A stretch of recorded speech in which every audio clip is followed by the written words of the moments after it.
নমস্কার। আজকে দৈনন্দিন রাশিফল আলোচনা করব। আজ হচ্ছে সানডে 14 ডিসেম্বর 2025। সারাটা দিন কেমন যাবে চলুন তাহলে জেনে নিই আপনার রাশি। বৃষ রাশি। আজকে আপনি আর্থিক ব্যাপারে একটু টেনশন থাকবে এবং খরচের ব্যাপারে আপনি অনেক বেশি চিন্তা করবেন। দিনের শুরুটা টেনশন হালকা থাকবে এবং আপনি দুপুরের পর থেকে আপনার জায়গাটা আস্তে আস্তে ঠিক হবে।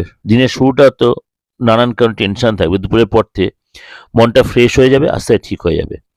কোনো কারণে যে কারোর থেকে কোনো আর্থিক ব্যাপারে বা কিছু ব্যাপারে আজ কোনো কথাবার্তা বলতে হতে পারে, কিন্তু আপনি কথাটা বলে হয়তো নিজে ফ্রেশ হবেন, মানসিক দিকে শান্তি হবে। খরচের প্রতি অবশ্যই কন্ট্রোল রাখবেন এবং অবশ্য খরচ বেশি হওয়াতে কিন্তু পরে কিন্তু আপনি আফসোসও করতে হবে। পরে ধীরে ধীরে আপনি সঠিক দিশায় পৌঁছবেন। সন্ধ্যের পরে ঘরের পরিবেশ বেশ ভালো থাকবে এবং তাদের সাথে আপনি সুখের মুহূর্ত কাটাবেন।